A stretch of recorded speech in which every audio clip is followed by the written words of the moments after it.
சுபானகா மக்களே, நேற்று நைட்டு லைவ்ல பார்த்தீங்கன்னா இந்த அன்பு கேங் ஆப்போசிட் பண்றதுக்கு இந்த அடாவடி கேங் உட்காந்து பயங்கரமா பிளான் போட்டுட்டு இருக்காங்க. இந்த பிளான் எல்லாம் வச்சு பார்க்கும்போது இந்த அடாவடி கேங் அன்பு கேங்கோட ரொம்ப மோசமா வருமோன்னு எனக்கு தோணுது. ஏன்னா அந்த அளவுக்கு பிளான் போட்டுட்டு இருக்காங்க. இவங்களுக்கான பிளான் வந்து ஒரு நாள் 2 நாள் பிளான் கிடையாது, 100 நாளுக்கும் சேர்த்து பிளான் போட்டுட்டு இருக்காங்க. இதுக்கப்புறம் வரப்போற நாட்கள்ல ஒஸ்ட் பெஸ்ட் நம்ம தான் செலக்ட் பண்ணணும், வீட்டுக்குள்ள தலை டாஸ்க்கு நம்ம தான் கலந்துக்கணும், வரப்போற எல்லா தலையுமே நம்ம தான் தட்டி தூக்கணும்னு சொல்லிட்டு பயங்கரமா பிளான் போட்டுட்டு இருக்காங்க. இந்த அன்பு கேங் கூட வீட்டுல ஏதாவது பிரச்சனை மட்டும்தான் ஒரு மாதிரி கூட்டு சேர்ந்துப்பாங்க, ஒரு மாதிரி சண்டையை போட்டுப்பாங்க, அவங்களுக்கு அவங்களே மாத்தி மாத்தி ஓட்டுகளை போட்டு சில விஷயங்களை எடுத்துப்பாங்க. ஆனா இந்த அடாவடி கேங் அந்த அன்பு கேங்க மொத்தமா குழி தோண்டி புதைச்சிடணும். இதுக்கப்புறம் இந்த அன்பு கேங் இந்த வீட்டுக்குள்ளே இருக்கக்கூடாது, ஒவ்வொருத்தரையா தனித்தனியா வச்சு தூக்கணும்னு சொல்லிட்டு பயங்கரமா பிளான போட்டுட்டு இருக்காங்க. அது மட்டும் இல்லாம வீட்டுக்குள்ள இந்த நாமினேஷனை டிஸ்கஸ் பண்ணிக்கிட்டே இருக்காங்க. நாமினேஷன் நேத்தே முடிஞ்சிச்சு, ஓகேவா? நாமினேஷன் ப்ராசஸ் முடிஞ்சு 10 பேர் நாமினேஷனுக்கு வந்துட்டாங்க. இருந்தாலும் எஃப்ஜே இந்த நாமினேஷன்ல மாட்டலன்னு சொல்லிட்டு பயங்கரமா ஃபீல் பண்ணி பேசிட்டு இருக்காங்க. அது எப்படி எஃப்ஜே தப்பிக்க வைக்கலாம்? எஃப்ஜே தப்பிக்க வச்சது ரொம்ப தப்புல, கொஞ்சம் ஜஸ்ட் மிஸ்ல தப்பிச்சிட்டான், அடுத்த வாட்டிலாம் தூக்கிடணும்னு சொல்லிட்டு பயங்கரமா பிளான போட்டுட்டு இருக்காங்க. இதுல சாண்ட்ரா அவர்கள் ஒரு சில பிளானை வந்து பயங்கரமா எடுத்து கொடுத்துட்டு இருக்காங்க. முக்கியமா சாண்ட்ரா வந்து ஒரு சில பேருக்கான கேம் வந்து பயங்கரமா அப்சர்வ் பண்ணியிருக்காங்க. அண்ட் வெளியே இருந்து ஒரு சில நியூஸ் வந்து சொல்லி தான் அனுப்பி இருந்திருக்காங்க ப்ரோ. அதனால தான் அந்த கேம் வந்து இப்படி மாத்துறாங்க.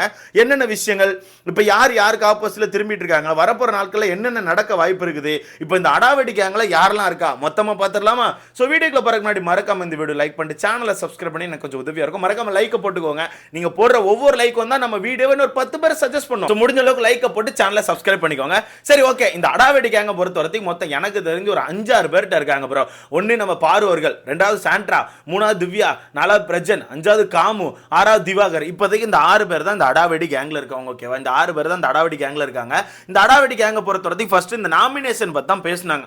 நாமினேஷன்ல எஃப்ஜே மிஸ் பண்ணிட்டோம், எஃப்ஜே போட்டுருந்துக்கணும், அவன் தான் மிஸ் ஆயிட்டான், நான் கரெக்டாக தான் பிளான் பண்ணி போட்டேன், அண்ணன் தான் சொதப்பிட்டாங்க, அண்ணன் தேவையில்லாம வினோத்தை போய் நாமினேட் பண்ணிட்டாரு சொல்லிட்டு திவாகரை போட்டு கொட்டிட்டு இருக்காங்க. ஆனா இவங்களை பொறுத்த வரைக்கும் தெளிவா பிளான் பண்ணி தான் இந்த நாமினேஷன் பண்ணாங்க. கண்டிப்பா பார்த்திருப்பீங்க, கூட்டமா உட்கார்ந்து பிளான் பண்ணி தான் நாமினேஷன் பண்ணாங்க. அந்த பிளான்ல லைட்டா மிஸ் ஆகி எஃப்ஜே அவர்கள் தப்பிச்சனால விட்டுருக்க கூடாது, அவன் விட்டா இப்ப ரொம்ப ஆடுவான், அதனால அடுத்த வாரம் கண்டிப்பா எஃப்ஜே போட்டுறணும்னு சொல்லிட்டு கூட்டமா உட்கார்ந்து பேசிட்டு இருக்காங்க. அப்படி பேசிட்டு இருக்கும்போது அந்த சபரிக்கான டாபிக் வருது. என்னன்னா சபரி வந்து ஒரு மாதிரி அடிச்சிட்டான்ல. இப்போ சபரி அந்த டாஸ்க்ல முட்டை வச்சு மூஞ்சில தட்டினது கூட ஓகே, அது 2 பேருமே எதிர்ச்சியா பண்ண ஒரு விஷயம் தான். இவர் முட்டை நீட்டினாரு, இவங்க மூஞ்ச கொண்டு வந்துட்டாங்க, ஓகே. ஆனால் அந்த 3வது ரவுண்ட்ல பிடிச்ச ஒரு மாதிரி இடிச்சு தள்ளினார்ல, அது ரொம்ப ஓவரா தான் இருந்துச்சு. அப்போ அந்த விஷயத்தை எடுத்து நம்ம விஜய் பாரு ரிட்டர்ன் பேசுறாங்க. பேசும்போது இவங்க என்ன சொல்றாங்கன்னா, ஒன்னை மட்டும் அவன் டார்கெட் பண்ணி அடிக்கல, எல்லாருமே அடிக்கணும்னு முடிவு பண்ணி தான் அடிச்சிருக்கான். பட் இந்த இடத்துல கனி அவர்கள் ஒரு பிட்டு கூட எதுவுமே பேசல. இதே வேற யாருக்கா இந்த மாதிரி அடிபட்டு இருந்ததுன்னா கனி தலையில இருந்து டான்ஸ் ஆடி இருப்பாங்க. பட் இந்த இடத்துல நான் அப்படிங்கறனால எதுவுமே பண்ணலன்னு சொல்லிட்டு பாரு வந்து ரொம்ப ஃபீல் பண்ணி பேசிட்டு இருக்காங்க. இதுல உண்மையாவே சபரி பண்ணது ரொம்ப பெரிய தப்பு. என்னன்னா, ஓகே, ஃபர்ஸ்ட் டைம் அடிபட்டுட்டு 2வது டைம் அந்த டாஸ்க் நடக்கும்போது கொஞ்சமாச்சும் பார்த்து இது பண்ணோம். ஒரேடியா போட்டு டம்முன்னு முட்டினது வந்து ரொம்ப தப்பு. அவருக்கு எல்லோ கார்டு கொடுக்கறதுக்கான வாய்ப்புகள் அதிகமா இருக்குன்னு சொல்லிட்டு இருக்காங்க. மேபி வரப்போற சாட்டர்டே சண்டேல கண்டிப்பா எல்லோ கார்டு கொடுக்க வாய்ப்பு இருக்கு. ஏன்னா சீசன் 7ல விஜய் வர்மா அவர்களுக்கு எல்லோ கார்டு கொடுத்தாங்க. அது இந்த மாதிரி ஏதோ ஒரு பிரச்சனை தானே. பிரதீப் வந்து தூக்கி இப்படி அடிச்சிருப்பாரு. பட் அதுக்கு எல்லோ கார்டு கொடுத்தாங்களா இல்ல வீட்டுக்குள்ள மிரட்டினதுக்கு எல்லோ கார்டு கொடுத்தாங்களான்னு தெரியல. பட் இந்த மாதிரி ஒரு சில சம்பவங்கள் நடக்க போய் தான் அங்க விஜய் வர்மா அவர்களுக்கு எல்லோ கார்டு கொடுத்திருப்பாங்க. அந்த வகையில் சபரி அவர்களுக்கு எல்லோ கார்டு கொடுக்க வாய்ப்பு இருக்குன்னு சொல்லிட்டு இருக்காங்க. ஸோ வெயிட் பண்ணி பார்க்கலாம். பட் அந்த டாபிக்கை ஃபீல் பண்ணி பேசியிருக்காங்க. இங்கே தான் சாண்ட்ரா அவர்கள் ஒரு சில விஷயங்களை சொல்றாங்க. என்னன்னா, வரப்போற நாட்களில் ஒவ்வொருத்தரையா தூக்கணும். முக்கியமா இந்த வியானா, சுபிக்ஷா இந்த மாதிரி ஆட்களை கழட்டி விடணும். அந்த கெமியை பொறுத்தவரைக்கும் அது சும்மா என்னத்தையா ஒல்ட்டிட்டு சுத்தம். கனி, சபரி, எஃப்ஜே, சுபிக்ஷா, வியானா இவங்களெல்லாம் பிரிக்கணும். அந்த வியானா பொறுத்தவரைக்கும் கூட அது ஏதோ தனியாக சுத்திட்டு இருக்குது. ஆனால் அந்த சுபிக்ஷாலாம் பிரிக்கணும். சுபிக்ஷாலாம் ஒரு டிஃப்ரெண்டான கேமை போட்டுட்டு இருக்கா, சுபிக்ஷாலாம் பயங்கரமா டிராமா போடுறான்னு சொல்லிட்டு நம்ம சாண்ட்ரா அவர்கள் எடுத்து பேசிட்டு இருக்காங்க. என்ன பொறுத்த வரைக்கும் அது ரொம்ப உண்மை. ஏன்னா ஒரு வாரத்துக்கு முன்னாடி வரத்துக்கு கூட எனக்கு சுபிக்ஷா வந்து ஓகேவா ஃபீல் ஆனாங்க. எப்போ அந்த பீட் பாக்ஸிங்கை கத்துக்கிறேன்னு சொல்லிட்டு அதுக்குள்ள வந்து ஒரு விஷயங்கள் பண்ண ஆரம்பிச்சாங்களோ அதுக்கப்புறமே நிறைய விஷயங்கள் வந்து கொஞ்சம் ஆர்டிஃபிஷியல் அவங்கள எடுத்து பண்ண மாதிரி ஃபீல் ஆகுது. முக்கியமா வாண்டடா ஸ்கிரீன் ஸ்பேஸ் எடுக்கணும்னு சொல்லிட்டு ஒரு சில விஷயங்கள் பேசுறது, வேனுக்குன்னு எங்கேயா நின்று போய் ஏதாவது பிரச்சனை உண்டு பண்றது, இந்த மாதிரி விஷயங்கள் பண்ணும்போது எனக்கே கொஞ்சம் ஃபீல் ஆகுது. அப்போ சுபிக்ஷாவை தூக்கி ஆகணும். அது மட்டும் இல்லாமல் இந்த வாட்டி நாமினேஷன்ல வேற வந்துட்டால, கொஞ்சம் டிராமா போட ஆரம்பிச்சிட்டா அப்படின்னு சொல்லிட்டு சாண்ட்ரா சொல்றாங்க. ஏன்னா நேத்தே சாண்ட்ரா கிட்ட ஒரு சில விஷயங்கள் சொல்லியிருப்பாங்க. அந்த ஹோட்டல் டாஸ்க் அப்போ சாண்ட்ராவை பார்த்து சுபிக்ஷா ஒன்று சொல்லியிருப்பாங்க, இதே இந்த இடத்துல டாஸ்க் நடக்கலன்னா வேற மாதிரி ஆயிருந்திருக்கும் பாத்துக்கோங்க அப்படின்ற மாதிரி சொல்லியிருப்பாங்க. யார் நம்ம சுபிக்ஷா சொல்லியிருப்பாங்க. அதை நேற்று சொல்லி தான் டைரக்ட் நாமினேஷன்ல நம்ம சாண்ட்ரா அவர்கள் சுபிக்ஷாவை சொல்லியிருப்பாங்க. அப்போ சுபிக்ஷா நேற்று வந்து அதை பிடிச்சி வச்சுட்டு, என்ன நான் வந்து உங்களை ரூடா பேசணும்னா என்ன அதை சொல்லி நாமினேட் பண்றீங்க, அந்த டாஸ்க்ல நான் நல்லா தான் தான் ப்ளே பண்ணேன், ஓவர் டூலாம் பண்ணல சரியான்னு சொல்லிட்டு ஒரு மாதிரி சாண்ட்ராட்ட சண்டைக்கு போயிருப்பாங்க. அப்போ சாண்ட்ரா அந்த இடத்துல ஒரே வாரத்தில் முடிச்சிருப்பாங்க. அப்படியாமா எனக்கு பார்க்கும்போது நீ ஓவர் டூமா இருந்து கிளம்பு அப்படின்னு மாதிரி முடிச்சுட்டு போயிருப்பாங்க. அப்போ அந்த விஷயங்கள்லாம் சொல்லி சுபிக்ஷாவை நம்ம தனியாக கழட்டி ஆகணும், சுபிக்ஷா விடக்கூடாது அப்படின்ற மாதிரி பிளான் போட்டுருக்காங்க. மொத்தத்தில் இந்த அன்பு கேங்க உடைக்கணும்னு சொல்லி முடிவு பண்ணிட்டாங்க. அது மட்டும் இல்லாமல் சாண்ட்ரா இன்னொரு விஷயத்த சொல்றாங்க, வெளியே இருந்தே ஒரு சில விஷயங்கள் சொல்லி தான் அனுப்புனாங்க. வெளியே இருந்து நான் உள்ள வரும்போதே ஒரு சில பேர் எனக்கு சொன்னாங்க அந்த கேங்கை உடைங்க, அந்த கேங்கை உடைங்க, அந்த கேங்கு தான் ரொம்ப மோசமான கேங்குன்னு. பட் நான் நினைச்சேன் அந்த கேங் கொஞ்சம் வேஸ்ட் தான் நினைச்சேன். பட் உள்ள வந்து பார்த்தா தான் தெரியுது அந்த கேங் வந்து ரொம்ப மோசமா இருக்காங்க. தேவையான விஷயத்துக்கு மொத்தமாக கூடி தேவையான விஷயத்தை எடுத்துகிட்டு போயிடுறாங்க. ஸோ அந்த கேங்கை விட்டு வைக்கக்கூடாது அப்படின்னு சொல்லி சொல்கிறாங்க. யாருன்னா கனி அவர்களை தான் சொல்கிறாங்க. ஏன்னா உங்களுக்கே தெரியும் கனி வந்து ரொம்ப சைலண்ட்டாக இருந்த மாதிரி தான் நமக்கு தோணும். பட் சைலண்ட்டாக பயங்கரமான வேலைகளை பார்க்குறாங்க. அவங்களுக்கு தேவையான இடத்த அவங்களுக்கு பின்னாடி இருக்க அந்த படையை வச்சு யூஸ் பண்ணி பயங்கரமாக தட்டி தூக்கிட்டு இருக்காங்க. ஸோ அந்த படையை உடச்சே ஆகணும்.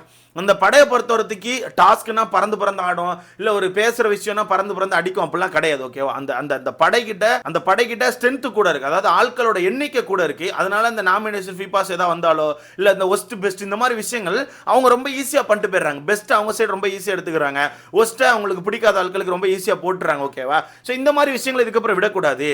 அந்த அந்த டீமை உடச்சி நம்ம ஒரு குரூப்பாக ஃபார்ம் ஆகி இப்போ நம்ம ஒரு 6-7 பேர் இருக்கோம்ல, வரப்போகிற வாரங்களில் பெஸ்ட் பர்ஃபார்மர்ஸ் எல்லாம் நம்ம கையில் தான் இருக்கணும். அவங்க ரொம்ப தெளிவாக பிளான் போட்டாங்க. பெஸ்ட் பர்ஃபார்மர்ஸ் எல்லாம் நம்ம கையில் தான் இருக்கணும். ஒஸ்ட் எல்லாம் அவங்கள பிடிச்சி அடிச்சிடணும், ஒஸ்ட் எல்லாம் அவங்கள அடிச்சிடணும். அது மட்டும் இல்லாமல் பெஸ்ட் பர்ஃபார்மர்ஸில் நம்ம ஆட்கள் உள்ளே போனால் கண்டிப்பாக கேப்டன்சி டாஸ்க்கை தட்டி தூக்கியே ஆகணும். கேப்டன்சி டாஸ்க்கை தட்டி தூக்கி வரப்போகிற வாரங்கள் எல்லாமே நம்ம தான் லீட் எடுக்கணும்னு சொல்லிட்டு பயங்கரமாக பிளான் போட்டுட்டு இருக்காங்க. இந்த பிளானை பார்க்கும்போது எனக்கு பயம் வருது. என்ன பயம்னா, ஆல்ரெடி அந்த அன்பு கேங் வந்து இந்த மாதிரி ஒரு சில வேலைகள் பார்க்கறனால தான் அந்த அன்பு கேங்க ஆப்போசிட் பண்ணணும்னு சொல்லிட்டு நம்ம ஒயில் கார்டு அனுப்பிவிட்டோம். உள்ள போன ஒயில் கார்டை டப்புன்னு ஒரு குரூப்பை ஃபார்ம் பண்ணி உட்காந்து நம்ம ஒரு குரூப்பை அட்டாக் பண்ணணும்னு சொல்லிட்டு இருக்கிறது எனக்கே கொஞ்சம் டிஃப்ரெண்டாக தான் இருக்குது. பட் பார்க்கலாம் என்ன நடக்குன்னு சொல்லிட்டு. பட் எனக்கு தெரிஞ்சு அந்த அளவுக்கு பெருசாக வாரெலாம் வராது ப்ரோ. இவங்க சும்மா நாச்சுக்கு பேசிட்டு இருக்காங்க. பட் எனக்கு தெரிஞ்சு போகிற போக்கில் அப்படியே இவங்களே பிரியறதுக்கான வாய்ப்புகள் கூட இருக்குது. சொல்ல முடியாது. போகிற போக்கில் திவாகர் வந்து ஏதாவது இடத்துல ஸ்கோர் பண்ணுறேன்னு சொல்லி ஓவர் டூ பண்ணுவார். பார்வை பொறுத்தவரைக்கு இவங்க ஏதாவது தப்புன்னு ஏதாச்சும் பாரு இது கொஞ்சம் தப்பா இருந்துச்சுன்னு சொன்னா உடனே பாரு டென்ஷன் ஆயிட்டு நீங்க என்ன ஆப்போசிட் பண்றது, நான் உங்களை ஆப்போசிட் பண்றேன்னு சொல்லிட்டு கிளம்பிடுவாங்க. ஸோ இந்த மாதிரி பிரியறதுக்கும் வாய்ப்பு இருக்கு. சொல்ல முடியாது, மொத்தமாக சேர்ந்து அட்டாக் பண்ணுறதுக்கு வாய்ப்பு இருக்குது. ஸோ வெயிட் பண்ணி தான் பார்க்கலாம். இதில் சாண்ட்ரா அவர்கள் பார்வை பற்றி ஒன்று சொல்லுவாங்க. என்னன்னா, பாரு நான் வெளியே இருந்து பார்த்தவரத்துக்கு நீ பேசுகிற பாயிண்ட்ஸ் எல்லாம் கரெக்டு தான், நீ ஒரு சில பிரச்சனைகள் வந்து போய் பேசுகிற பாயிண்ட்ஸ் எல்லாம் கரெக்டாக இருக்கு, ஆனால் நீ பேசுகிற மாடுலேஷன் தான் ரொம்ப தப்பாக இருக்குது, ஒரு மாதிரி பேசுகிற அந்த மாடுலேஷனை மட்டும் குறைச்சிரு, அந்த மாடுலேஷன் முடிஞ்சால் கட் பண்ணிவிட்டு கொஞ்சம் நார்மலாக பேசி பழகு, உன்னோட பாயிண்ட்ஸ் ரொம்ப ஷார்ப்பாக இருக்குது நிறைய விஷயங்களில், ஸோ பாயிண்ட்ஸை பேசி மட்டும் அட்டாக் பண்ணி கரெக்டாக இருக்கும், இவனை திருப்பி பாயிண்ட்ஸ்லாம் பேசிக்க மாட்டானு சொல்லிட்டு போட்டு உடனே உடச்சிட்டு இருக்காங்க.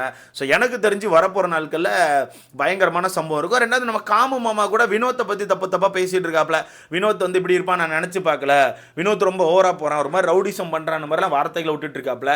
நான் முன்னாடியே சொன்னதான் ப்ரோ, வினோத் அவர்களுக்கான அந்த ஃப்ரெண்ட்ஷிப் அப்படின்னு ஒரு விஷயம் இருக்குல்ல, அந்த விஷயத்துக்கு இவர் தகுதியான ஆள் கிடையாது. யாரு நம்ம காமு மாமா தகுதியான ஆள் கிடையாது. காமு மாமா வந்து ஒரு சொம்பு ஒரு சிங்கி. ஓகேவா? விஜய் பாரு எங்கெல்லாம் போறாங்களோ அங்க அந்த சொம்பையும் சிங்கியும் தூக்கிட்டு பின்னாடியே போயிருவாப்ல.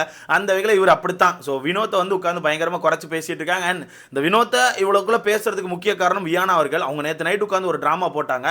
அந்த டிராமா என்ன அண்ட் என்னென்ன விஷயங்களை வச்சு கொளுத்தி போட்டாங்க அந்த வீட்டுக்குள்ள, அதனால எப்படி சுபிக்ஷா போய் மாட்டிக்கிட்டாங்க, எல்லா விஷயத்தையும் நம்ம அடுத்த வீடியோல ரொம்ப கிளியரா சொல்றேன். ரொம்ப ஒஸ்ட் பண்றாங்கன்னு சொல்லி ஆவேன். பட் இந்த கேங் இருக்குல்ல, இந்த அடாவடி கேங், இந்த அடாவடி கேங் வந்து நமக்கு கொஞ்சம் பதட்டத்தை தான் கொடுக்குது. ஏன்னா இவங்க வந்து ஒரேடியா தனித்தனி எல்லாரும் டார்கெட் பண்றாங்க. கனி அடிக்கணும், சுபிக்ஷாவை அடிக்கணும், கெமியை தூக்கணும், அங்க தூக்கணும், ரம்யாவை தூக்கணும்னு சொல்லிட்டு பயங்கரமா பிளான் போடுறாங்க. இந்த பிளான் எல்லாம் ஓகேவா நடந்துச்சுன்னா ஓகே, எங்கேயா சொதப்பி மாட்டிக்கிட்டாங்கன்னா டக்குன்னு இவங்க குரூப்னு சொல்லிட்டு அந்த குரூப் எல்லாம் சேர்ந்து இந்த குரூப்பை வந்து இது குரூப்னு கை காமிக்க ஆரம்பிச்சிருவாங்க. அப்புறம் கண்ணாடி முன்னாடி இருந்து கோமாளி கையை காமிச்ச மாதிரி ஆயிரும், மாற்றி கையை தான் காமிச்சிட்டு இருக்கணும். அந்த வகையில் என்னென்ன நடக்க போன்னு தெரியல. பட் வரப்போற வாரங்களில் கண்டிப்பாக பிரச்சனை இருக்கும். பட் இந்த வாரம் பெருசாக பிரச்சனை இருக்காதுன்னு நினைக்கிறேன். ஏன்னா இன்னைக்கான டாஸ்க்கை பொறுத்தவரைக்கும் ஏதோ அரசாங்கமா ஏதோ ஒரு டாஸ்க்னு சொல்றாங்க, ஏதோ ஃபன் டாஸ்க்னு சொல்லிட்டு இருக்காங்க. தெரியல என்ன மாதிரி பண்ண போறாங்கன்னு தெரியல. அதான் சிரிச்சு வந்தா சச்சமதேவி டோ இந்த மாதிரி ஏதாவது விஷயங்களா இருக்கும் நினைக்கிறேன். ஸோ வெயிட் பண்ணி பார்க்கலாம். நீங்க சொல்லுங்க, இந்த அடாவடி கேங்கை பத்தி உங்களுக்கான கருத்து என்ன, எப்படி போயிட்டு இருக்குது, என்ன மாதிரி பிளான் போடுறாங்க, முக்கியமா இந்த நாமினேஷன்லாம் டிஸ்கஸ் பண்றாங்களா, இதை பத்தி உங்களுக்கான கருத்துன்னு சொல்லிட்டு மறக்காம கமெண்ட்ல போடுங்க. அடுத்த பார்க்கலாம்.